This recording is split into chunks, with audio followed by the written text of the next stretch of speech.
PKP bersyarat bermula Isnin ini, sebahagian besar aktiviti ekonomi akan dibuka.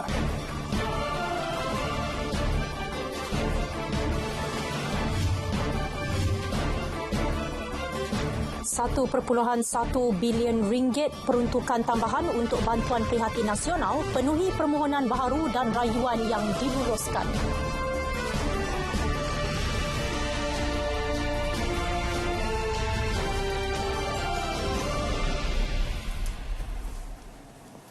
Assalamualaikum, salam sejahtera. Berita perdana malam ini bersama saya Hanim Muhili.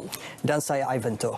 Ya, selepas dua strategi memerangi COVID-19 iaitu ketegasan dalam tindakan mengawal wabak dan membina ketahanan menerusi pakej prihatin membuahkan hasil. Kini kerajaan akan memulakan pendekatan ketiga iaitu menjana semula ekonomi secara teratur dan terkawal. Mulai Isnin ini, Perintah Kawalan Pergerakan Bersyarat PKPB akan dilaksana dengan sebahagian besar aktiviti ekonomi dan sosial akan dibuka. Ia diumum Perdana Menteri Tan Sri Muhyiddin Yassin dalam perutusannya sempena Hari Pekerja. 4 Mei 2020, hampir semua sektor ekonomi dan aktiviti perniagaan akan dibenarkan beroperasi tertakluk kepada syarat-syarat dan SOP yang ditetapkan oleh pihak berkuasa. Saya katakan hampir semua kerana masih ada beberapa kategori industri dan perniagaan yang tidak diizinkan untuk beroperasi. Dan ini adalah perniagaan atau aktiviti yang melibatkan perhimpunan ramai dan sentuhan badan di mana penjarakan sosial sukar dikawal. Antaranya panggung wayang, pusat karaoke, pusat refleksologi, pusat hiburan, kelab malam, taman tema, bazar Ramadan, bazar Aidilfitri, atau karnival jualan dan semua bentuk persidangan dan pameran. Meski terdapat risiko peningkatan kadar jangkitan berikutan ramai yang akan mula keluar, namun Perdana Menteri menasihati semua pihak agar tidak panik serta yakin dengan kemampuan petugas barisan hadapan untuk menjalankan tugas membendung wabak itu. Apa yang penting, tanggungjawab individu itu sendiri dengan patuhi SOP setiap masa.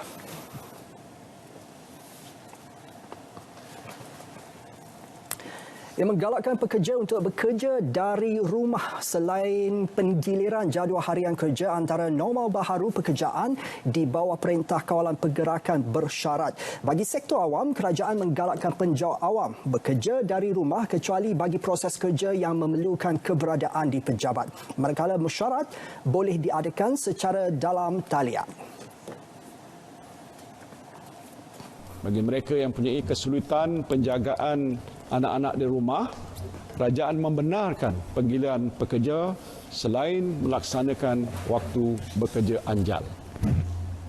Saya minta supaya semua ketua-ketua jabatan mengadakan perbincangan di peringkat jabatan masing-masing untuk menyusun semua keperluan sumber manusia di jabatan dengan mengutamakan konsep bekerja dari rumah. Merujuk sektor ekonomi yang dibuka, Perdana Menteri berharap majikan boleh memberi sedikit kelonggaran kepada pasangan suami isteri yang bekerja untuk datang ke tempat kerja secara selang-seli dan ini boleh membantu menyelesaikan masalah penjagaan anak. Norma baru ini memerlukan organisasi supaya menjadi lebih kreatif dan inovatif untuk memastikan penyampaian perkhidmatan kekal dan berkesan kepada rakyat dan negara. Ia bersifat fleksibel dan fragile, berteraskan teknologi yang serba canggih pada masa kini dan akan datang. Sewaktu tempoh PKP ini, MADI masih menjalankan penyelidikan yang penting dan kritikal kepada negara seperti penyelidikan di makmal, di rumah kaca dan juga di ladang. Dalam masa yang sama juga, MADI sedang menjalankan penyelidikan ke atas impak terhadap industri makanan selepas PKP. Sebelum berlakunya COVID-19 ni, kita ada beratus-ratus lagi kursus yang belum dimasukkan dalam platform online. Ada 200 lebih, 257 lebih kurang. Biasalah orang kata take it for granted kan. hari-hari sangat sebab jumpa dengan pelajar. Bila jadi begini semua sekarang ni kursus dalam online. Ya. Tak ada lagi yang duduk di luar platform. Dalam plan kesinambungan perniagaan kami, kami ada our business continuity plan. Kami telah pun ada mempunyai prosedur untuk bekerja dari rumah. Antaranya ialah mereka yang mempunyai komputer riba terus bekerja seperti biasa dari rumah. Kami telah meningkatkan talian internet kami yang menghubungi office agar mereka dapat terus bekerja tanpa ada impak kepada kelajuan mereka mengakses kepada office. Dalam perkembangan berkaitan, Ketua Polis Negara Tan Sri Abdul Hamid Bado berkata sebahagian lokasi sekatan jalan raya di seluruh negara akan diatur semula ke lokasi yang lebih strategik. Ia susulan Perintah Kawalan Pergerakan Bersyarat PKPB yang diumumkan Perdana Menteri hari ini. Dan menurut beliau, pasukan pemantau juga akan ditambah bagi memastikan orang ramai mematuhi penjarakan sosial.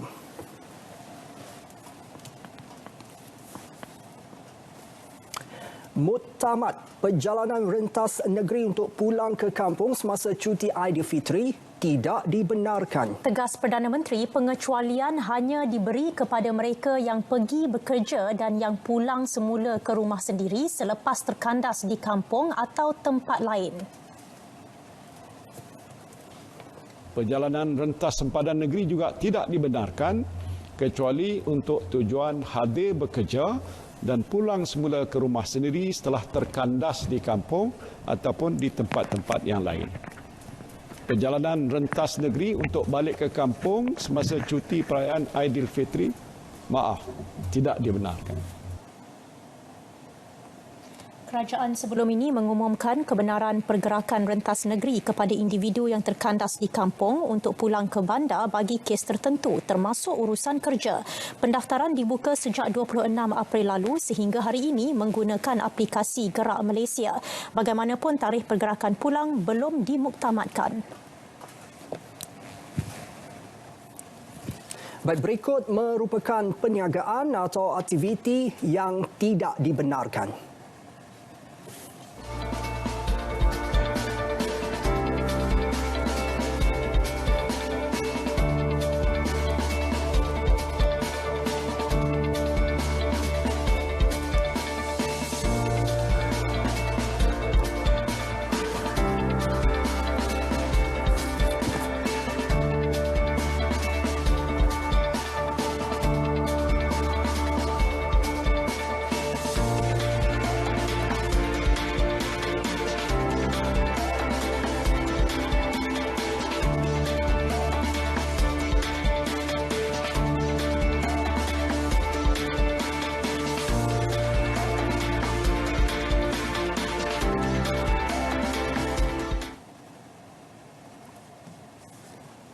Bank Negara Malaysia BNM kesal atas sebarang kekeliruan dalam kalangan rakyat berkaitan jumlah bayaran balik sesuatu pinjaman sewa beli tidak boleh diubah.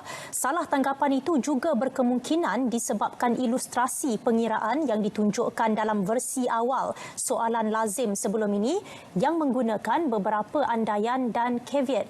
Justru hari ini BNM telah mengeluarkan penerangan terperinci mengenai sewa beli dan produk pembiayaan Islam berkadar tetap. Penerangan diberi menerusi soalan lazim yang boleh diakses melalui laman sesawang dan media sosial Bank Negara. Senarai soalan lazim yang dikeluarkan juga turut menyentuh penangguhan 6 bulan sewa beli dan produk pembiayaan Islam berkadar tetap. Ya, kekeliruan yang timbul itu turut diulas Menteri Keuangan Tengku Datuk Seri Zafrul Tengku Abdul Aziz. Terdapat beberapa kekeliruan dan saya rasa komunikasi yang tidak jelas oleh Bank Negara. Tetapi Alhamdulillah pagi ini Bank Negara telah mengeluarkan penjelasan FAQ terbaru. Saya baru baca pagi tadi untuk menjelaskan kekeliruan tersebut. Saya rasa Bank Negara Malaysia BNM telah jelaskan dalam FAQ mereka yang clear sekarang ialah faedah tetap terakru ataupun interest accrued tetapi tidak di compound ataupun not compounded lah, ya. Mengenai penerimaan moratorium pula, jelas beliau biarpun pelanggan layak menerimanya secara automatik, tetapi akta sewa beli dan garis panduan syariah masih memerlukan setiap pelanggan menyatakan persetujuan dan memberi kebenaran. Berikut kita saksikan harga petrol dan diesel mingguan bermula tengah malam ini hingga Jumaat 8 Mei.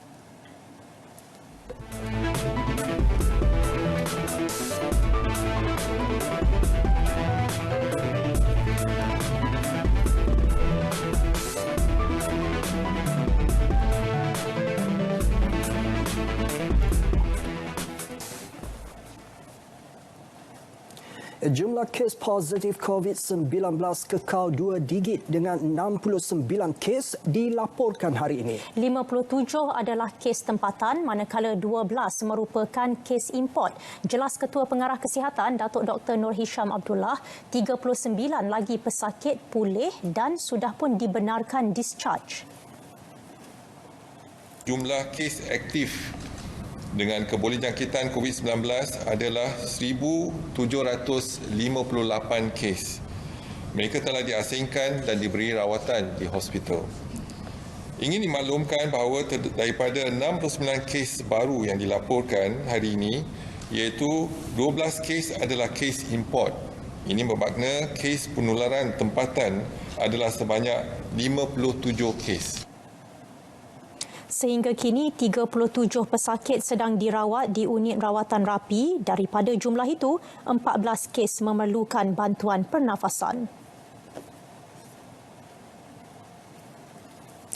Kes-kes baru setakat tengah hari tadi membabitkan 7 buah negeri terutama di Lembah Kelang, selatan Tanah Air serta Pahang dan juga di Sarawak. Berikut adalah data pertambahan kes harian jangkitan positif COVID-19 mengikut negeri di Malaysia.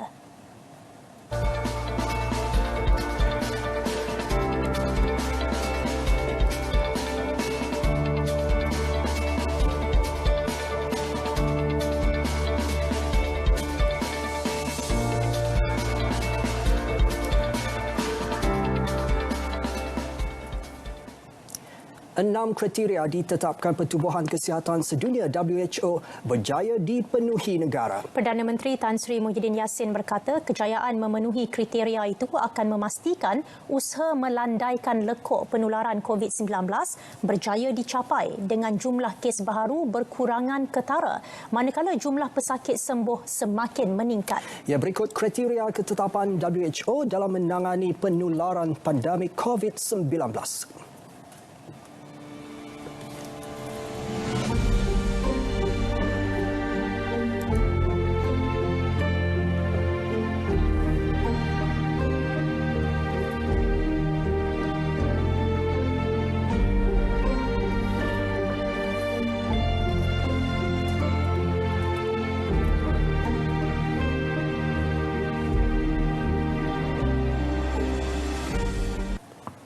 Ya, dalam pada itu, Menteri Kesihatan Datuk Seri Dr. Adham Baba menjelaskan kementeriannya akan terus memantau situasi semasa COVID-19 negara dengan menggunapakai pendekatan Program Pengurangan Risiko Daerah atau DRRP. Ia tanpa mengubah tindakan kawalan dan pencegahan sedia ada.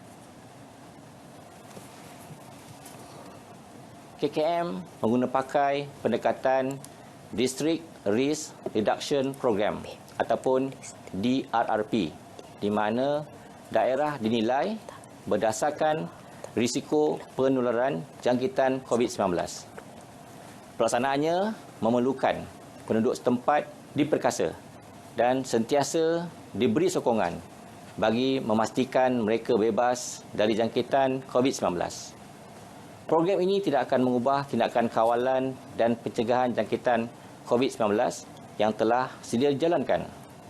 Pendekatan ini memerlukan komitmen padu kerajaan dan komuniti di setiap peringkat, iaitu daerah, jajahan, mukim, zon, presin dalam mengamalkan kelaziman yang baharu, iaitu new norms. Kerajaan setuju menambah peruntukan Bantuan Prihatin Nasional BPN sebanyak 1.51 bilion ringgit bagi memenuhi permohonan baharu dan rayuan yang diluluskan. Ia memberi manfaat kepada 2.05 juta pemohon baharu dan juga mereka yang membuat rayuan. Jelas Menteri Kewangan Tengku Datuk Seri Zafrul Tengku Abdul Aziz, ia menjadikan jumlah keseluruhan pembayaran BPN melebihi peruntukan asal 10 bilion ringgit.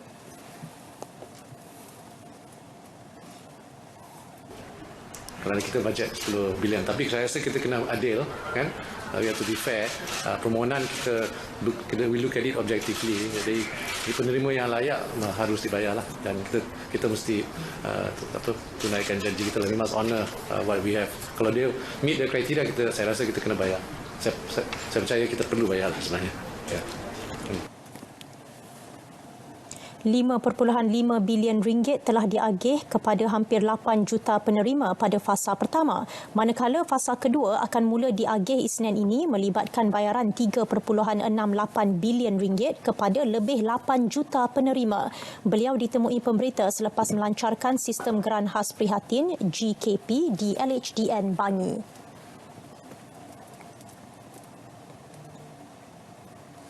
Kuala Lumpur, Putrajaya dan Labuan diterangi lampu biru sebagai tanda menghargai petugas barisan hadapan. Beberapa bangunan kerajaan, bangunan komersial dan jalan akan diterangi dengan lampu biru dari jam 10.30 malam hingga 1 pagi setiap hari hingga 3 Mei. Laporan wartawan Nazaruddin Abu Zamil. Lebih 35 buah bangunan dan kawasan terpilih dalam wilayah persekutuan dinyalakan dengan lampu biru sebagai simbolik penghargaan seluruh rakyat Malaysia kepada barisan hadapan yang bertugas tanpa sempadan. Warna biru dipilih kerana ia adalah warna rasmi bidang perubatan yang membawa maksud kredibiliti, pengetahuan, kepercayaan dan fokus. Menteri Wilayah Tan Sri Anwar Musa bersama Kepimpinan Pembadanan Putrajaya telah menyaksikan pelancaran nyalaan lampu biru itu secara serentak di ketiga-tiga wilayah secara langsung menerusi laman sosial. Tapi kita gembira kerana kita dapat menzahirkan penghargaan dan terima kasih kita dalam suasana kita berada dalam situasi MCO ataupun PKP sedang berjalan, kemudian bulan Ramadan pula tu, maka inilah satu daripada cara yang kita merasakan suara hati rakyat keseluruhannya untuk menunjukkan penghargaan kepada frontliners dalam negara dan juga frontliners sebenarnya secara global ya. Meskipun bukan kewajiban, orang ramai digalakkan untuk memasang lampu biru di kediaman masing-masing sebagai tanda solidariti kepada barisan hadapan. Kementerian berharap bukan hanya kawasan wilayah sahaja, malah seluruh negara perlu menyertai nyalaan lampu biru ini. Di belakang saya ini merupakan satu jambatan yang cukup ikonik di Putrajaya ini, iaitu Jambatan Seri Wawasan yang dinyalakan dengan lampu biru, dan kepada anda juga boleh menyatakan solidariti kita kepada barisan hadapan dengan berbagai kreativiti untuk dikongsikan di laman sosial sebagai tanda penghargaan kita kepada pengorbanan, kecekalan, kesungguhan barisan hadapan dalam memerangi COVID-19 di negara kita ini. Dan kepada anda juga, jangan lupa terus kekal di rumah dan ikut SOP sepanjang tempoh PKP ini agar COVID-19 ini dapat diputuskan rantaiannya. Kita pasti menang. Nazaruddin Abu Zamil, RTM.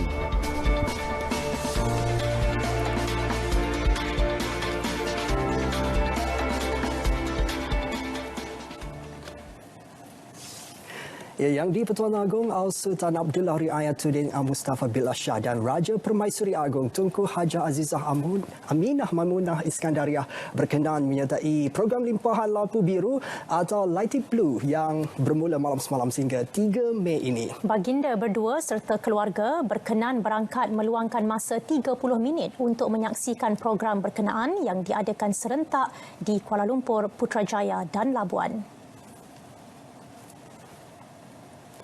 Istana Negara turut mengambil bahagian dalam program anjuran Kementerian Wilayah Persekutuan itu yang melibatkan bangunan-bangunan ikonik di Ibu Negara. Cahaya biru dinyalakan di 3 lokasi di sekitar Istana Negara.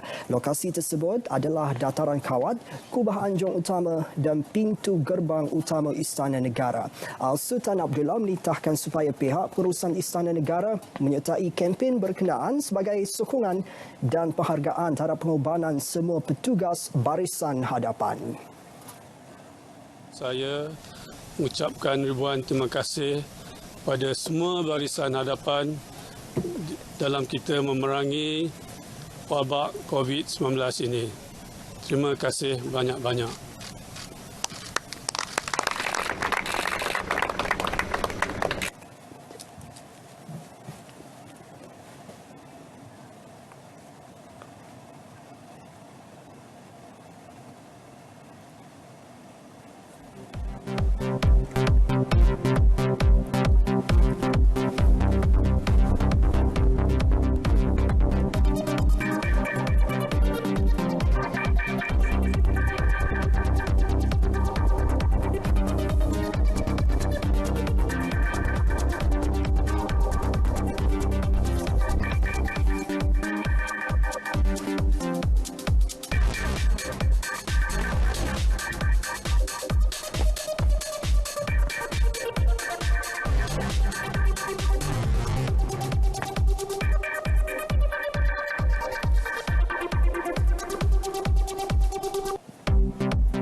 Usahawan tempatan disaran melaksanakan langkah pendigitalan untuk memastikan syarikat kekal berdaya saing dalam persekitaran norma baharu.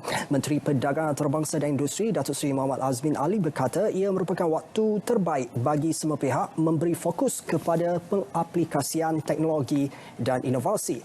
Menerusi perutusan sempena Hari Pekerja, beliau berkata norma baharu ini juga menggalakkan budaya bekerja secara dalam talian dari kediaman masing-masing. Ia akan menggalakkan syarikat bagi pelbagai sektor mengubah cara mereka beroperasi secara tidak langsung. Keseimbangan dalam produktiviti dan kehidupan berkeluarga mampu direalisasikan. Justru majikan perlu mengambil inisiatif untuk sentiasa memberi latihan terbaik bagi meningkatkan kepakaran pekerja yang menjadi penentu kedudukan daya saing ekonomi negara. Persatuan Pengusaha Muslim Malaysia Presma akan memastikan 12,000 ahlinya mematuhi syarat serta prosedur operasi standard SOP yang ditetapkan kerajaan sebelum mereka beroperasi. Jelas Presidennya, Datuk Jawahar Ali Taib Khan, ahli persatuan akan menyediakan cecair pembasmi kuman selain memastikan pekerja mengambil ujian saringan suhu badan terlebih dahulu. Bermula daripada hari Isnin nanti boleh memulakan operasi pada 4 bulan Mei seawal 7 pagi hingga 10 malam. Dan juga kebenaran untuk dine-in, makna untuk pelanggan untuk mendapatkan hidangan di restoran dibenarkan dengan syarat ada jarak sosial 2 meter di antara meja. Namun beliau berharap kerajaan mempertimbang untuk mengkaji semula peraturan penjarakan sosial daripada 2 meter kepada 1 meter pada masa akan datang.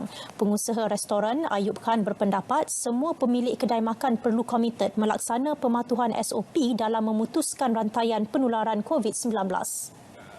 Punya kesihatan ni, COVID-19 ni amat bahaya di Malaysia ni. Tapi sekarang dah boleh dah kontrol sikit. Macam mana pun kita tidak boleh macam biasa lah. Macam biasa dulu lepak lama-lama pun tak boleh juga. Datang ada penting baru boleh datang makan apa kan. Kita kena kerjasama dengan kerajaan apa. Kejohanan Hoki Piala Sultan Azlan Shah edisi ke-29 untuk tahun 2020 dibatalkan. Perkara itu dimaklumkan jawatankuasa pengelola kejohanan setelah mendapat perkenan dari Sultan Perak Sultan Nazrin Muizzuddin Shah. Dalam satu kenyataan pengerusinya, Dato' Abdul Rahim Mat Arif berkata pembatalan itu disebabkan faktor penularan pandemik COVID-19 dan ekonomi yang merosot secara global. Ia termasuk pasukan yang dijemput tidak dapat menjalankan latihan untuk persiapan kejohanan itu. Dan menurutnya, walaupun Perintah Kawalan Pergerakan akan ditamatkan, namun perhimpunan secara besar-besaran tidak dibenarkan untuk tempoh selama 6 bulan. Sementara itu, Presiden Persatuan Hoki Negeri Perak Muhammad Sayuti Abdul Samad menjelaskan keputusan pembatalan tersebut dibuat atas faktor keselamatan semua pihak. Persatuan juga akan memaklumkan kepada Konfederasi Hoki Malaysia mengenai pembatalan ini untuk dimaklumkan kepada negara-negara yang terlibat. Kejohanan Hoki Piala Sultan Azlan Shah 2020 sepatutnya berlangsung bulan ini namun terpaksa ditunda ke bulan September ekoran penularan wabak COVID-19. Baik, berita perdana edisi 1 Mei berakhir di sini. Jaga kebersihan diri dengan kerap membasuh tangan, amalkan penjarakan sosial dan patuhi Perintah Kawalan Pergerakan. Selamat menyambut Hari Pekerja. Assalamualaikum. Salam sejahtera.